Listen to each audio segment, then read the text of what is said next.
우리가 오늘 읽은 이 시편 85편은 흔히 포로 귀한 감사 시편 이렇게 이야기를 합니다. 이스라엘 백성들이 70년간 바벨론 포로에서 해방된 다음에 예루살렘으로 귀환하고 이 은혜를 하나님께 감사하고 찬양하는 그런 시편입니다. 이 시편을 통해 하나님의 구원의 은혜에 대해 깊이 생각해 보는 시간을 가지려고 합니다. 먼저 우리의 신앙은 하나님께서 주신 은혜를 깨닫는 데서 출발합니다. 하나님이 우리를 구원하시기 위해 어떤 은혜를 베푸셨는가, 이거를 잊지 않고 기억을 해야 합니다. 은혜를 은혜로 알고 감사하는 사람이야말로 참된 믿음을 가졌다고 할 수 있습니다. 그래서 신명기 15장에 너는 애굽 땅 종되었던 것과 네 하나님 여호와께서 너를 속하셨음을 기억하라 라고 했던 것입니다. 하나님의 은혜를 기억하는 것, 그리고 그 기억을 잊지 않고 떠올리는 것, 이것이 우리의 신앙을 지키는 데 참 중요한 요소라는 것입니다. 그런 까닭에 이스라엘 백성들에게 있어서 하나님의 은혜를 기억하는 건 참 중요한 일이었습니다. 그래서 때로는 말씀 암송을 통해서, 또 노래 가사를 통해서, 그리고 절기를 지키면서 이러한 은혜의 기억들을 이어간 것이죠. 대표적인 것이 출애굽에 대한 기억들입니다. 이스라엘 백성들은 여러 가지 전승을 통해 이 은혜를 기억하고 감사하고 그 신앙을 지켜온 것입니다. 오늘 말씀에도 하나님이 베푸신 은혜를 기억할 것을 촉구합니다. 바벨론에 의해서 철저하게 멸망당하고 더 이상 소생의 가능성이 없을 것 같은 이스라엘 민족이었지만 70년이 지난 후에 하나님께서 그 약속을 기억하시고 돌아오게 하시고 회복하시고 이 놀라운 은혜들을 기억하고 하나님께 감사와 찬양을 드리자, 이렇게 촉구하고 있는 것입니다. 좀 더 자세히 보면 1절에 은혜를 베푼다라는 것은 부모가 자녀에게 애정을 드러낼 때 사용하는 말입니다. 이것은 하나님과 우리 관계가 어떤지를 보여줍니다. 자녀가 아무리 잘못하고 못난 짓을 해도 순간 매를 들고 징계는 할지라도 영원히 미워하여 버릴 수가 없는 것처럼 하나님은 자기 백성을 사랑하사 결국에는 용서하고 회복시켜 주신다, 이런 뜻이죠. 2절에 하나님은 주의 백성의 죄악을 사하시고 그들의 모든 죄를 덮으셨나이다 했습니다. 여기서 덮는다 라는 것은 숨긴다, 가린다, 이런 뜻으로 과거의 허물을 완전하게 용서해 주셨다, 이런 뜻입니다. 하나님의 용서는 완전한 용서입니다.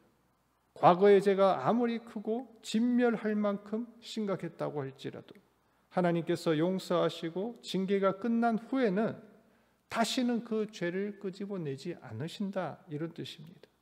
3절에 주의 분노를 거두시고 진노를 돌이키셨다 하셨는데, 이 말은 단순하게 화를 가라앉힌다, 감정을 추스린다, 이 정도의 뜻이 아니고요, 재판을 뒤집다, 판결을 파기한다 라고 하는 법정 용어입니다.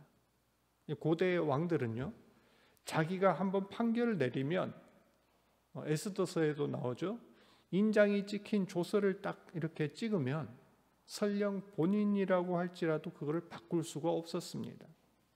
그런데 하나님은 지금 이스라엘 백성들에게 대하여 내린 자기의 판결을 뒤집어 버리고 파기했다라는 그런 뜻입니다.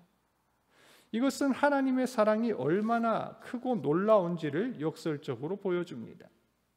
죄 때문에 심판당하고 멸망해야 될 존재들이 하나님의 사랑과 구속의 은총으로 다시 살아났다는 겁니다. 쫓겨나고 파기되고 법적인 지위를 잃어버린 망한 백성들이 하나님의 백성의 지위를 다시 회복하고 더 놀라운 축복을 얻게 된 것입니다. 사랑하는 성도 여러분, 우리가 지금 누리는 이 은혜와 축복이 어디로부터 왔는지를 기억하시길 바랍니다. 우리가 원래 어떤 존재였는지를 기억하시길 바랍니다. 우리는 원래 용서받지 못할 죄인이었습니다. 구원받을 가치가 있었던 것도 아닙니다. 그러나 하나님이 우리를 사랑하시고 은혜를 베푸셔서 지금 이 자리에 있는 줄 믿습니다. 우리가 잘나서도 아니고 운이 좋아서도 아닙니다. 다만 하나님의 은혜로 사랑 때문에 가능했다라는 사실을 반드시 기억하며 감사하는 그런 성도 되시길 바랍니다. 둘째로, 우리는 현재에 스스로를 성찰하고 날마다 새로운 은혜를 간구해야 합니다. 포로에서 귀환한 이스라엘 백성들이 처음 고향에 돌아왔을 때 사실 이 돌아왔다는 사실 하나만으로도 감사하고 행복했을 겁니다. 근데 그들 앞에 놓여진 현실이 녹록하지가 않았죠. 모든 것이 무너졌고 황폐해진 땅, 자기를 위협하고 방해하는 주변의 많은 민족들, 그리고 무엇보다 그들을 괴롭힌 것은 70년 동안 그렇게 징계받고 고생했는데도 여전히 바뀌지 않고 그 안에 남아있는 죄의 본성이었습니다. 하나님의 은혜는 과거의 한 시점 일회성으로 그치는 것이 아닙니다. 과거에 경험한 은혜도 중요하고 그거를 잊지 않고 기억하는 것도 중요하지만 더 중요한 것은 오늘 새롭게 부어주시는 그 은혜를 경험하며 사는 것입니다. 광야에서 이스라엘 백성들이 훈련한 것은 매일 하늘을 바라보며 일용할 양식 만나를 거두는 것이었습니다. 혹시 누가 그거를 미리 거둬서 남겨두고 먹으려고 하면 어떻게 되었습니까? 썩어서 냄새가 나서 버리게 되었다, 이렇게 기록되어 있습니다. 그 말은 우리가 누릴 은혜는 날마다 새로운 것이어야 하며 매일매일 하나님과 가까이 하며 살아야 된다는 것입니다. 우리 신앙은 과거에 얽매여서는 안 됩니다. 과거에 내가 어떤 은혜를 받았다, 이게 자랑거리가 되어서는 안 됩니다. 현재 나의 영적 상태가 어떤지, 지금 내게 필요한 은혜가 무엇인지를 끊임없이 살피고 간구해야 합니다. 그래서 오늘 본문을 보면요, 1절부터 3절까지는 과거형으로 되어 있습니다. 과거의 은혜를 회상하는 거지요. 근데 4절부터 9절까지는 동사가 현재 시점으로 되어 있습니다. 주된 내용도 지금 필요한 은혜가 무엇인가 하는 것입니다. 4절에 보면은 우리를 돌이키시고 주의 분노를 그치소서 했습니다.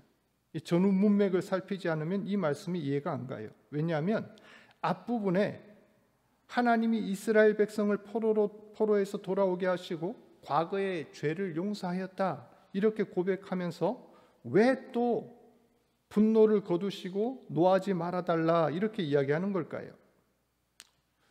그것은 하나님께서 과거의 죄를 용서하시고 회복하셨는데 이스라엘 백성들은 여전히 정신 차리지 못하고 오늘 죄의 습관을 계속 반복하더라라는 겁니다. 에스라 9장을 보면 포로에서 귀환한 백성들이 여전히 하나님 말씀을 어기고 이방 풍속을 쫓으며 죄를 짓는 그런 모습을 볼 수 있습니다. 이런 모습을 보며 시편 기자는 이렇게 기도한 것입니다. 주님, 우리를 향한 주님의 분노를 거두소서. 우리가 죄의 길에 돌이키게 하여 주시옵소서. 과거의 죄를 용서받은 것만큼이나 더 이상 지금 내가 죄를 짓지 않고 그 죄의 길에서 벗어나는 것이 중요합니다. 그런데 그게 마음대로 잘 되지가 않습니다. 마음으로는 하나님의 법을 따르고 싶은데 자꾸 욕심이, 나의 이 거짓된 본성이 육신의 죄를 행하게 만듭니다. 하나님께서 우리 마음을 새롭게 하시며 우리를 돌이켜 주시옵소서. 그래서 8절에 다시 어리석은 대로 돌아가지 말지어다 이렇게 한 것입니다. 오늘날 우리의 모습은 어떨까요? 지금 나 자신은 어떤 가운데 있습니까? 사랑하는 성도 여러분, 하나님의 은혜는 언제나 현재 진행형이어야 합니다. 매일매일이 새로운 말씀과 기도가 우리 속에 넘쳐야 합니다. 끊임없이 주님과 교제하며 성령님의 임재하심을 경험해야 우리가 죄짓지 않고 우리 영혼이 소생하며 살아나게 됩니다. 여기 계신 모든 분들이 날마다 공급하시는 하나님의 은혜를 구하며 나라와 민족, 자신과 가정을 위해 매일매일 기도를 쉬지 않는 믿음의 백성 되시길 바랍니다. 끝으로 하나님의 온전한 은혜는 오직 예수 그리스도의 십자가 안에서 이루어진다라는 사실을 알아야 합니다. 10절 말씀을 우리 같이 한번 읽어보겠습니다. 10절 말씀 같이 한번 읽어볼까요? 시작. 인애와 진리가 같이 만나고 의와 화평이 서로 입맞추었으며. 아멘. 인애와 진리, 의와 화평, 이거는 모두 하나님의 거룩한 속성인 동시에 하나님의 백성들에게 요구되는 성품입니다. 그런데 이 각각의 성품들이 동시에 공존하는 것이 참 어렵습니다. 냉철한 진리와 따뜻한 인애, 이게 잘 조화가 되기가 어렵죠. 인애를 지나치게 강조하다 보면 진리가 흐려집니다. 또 의와 화평, 이것도 마찬가지입니다. 의, 정의, 이걸 주장하는 사람들은 과격하기가 쉬워요. 반대로 화평을 중시하는 사람들은 정의를 무시할 확률이 높습니다. 좋은 게 좋은 거라고 괜히 남의 잘못을 지적하고 보응을 요구하면 평화의 관계가 깨지기 쉽습니다. 이처럼 하나님의 은혜로운 속성을 이 땅에서는 모두 만족시키기가 굉장히 어렵습니다. 불완전한 죄인들이 모든 걸 충족하기가 어렵기 때문입니다. 하지만 인간에게 불가능한 것이 하나님으로는 가능합니다. 하나님께서는 이 모든 요구를 그리스도의 십자가 위에서 해결하셨습니다. 하나님은 자기 아들을 속죄 제물로 내어주셔서 인간이 치러야 할 죄의 대가를 치르게 하심으로 정의를 만족시키셨습니다. 동시에 자기 비움과 희생을 통해 무한한 사랑과 용서를 보여주시고 진정한 화평을 이루었습니다.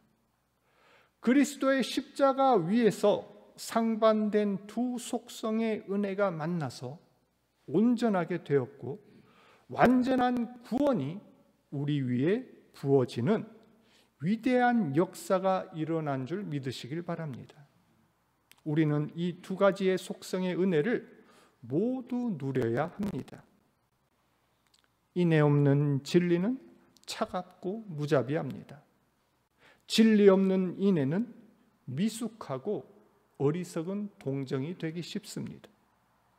공의 없는 화평은 거짓 평화고 현실과 타협에 불과하며 화평 없는 공의는 냉혹한 분노만 남고 분열만 일삼게 됩니다.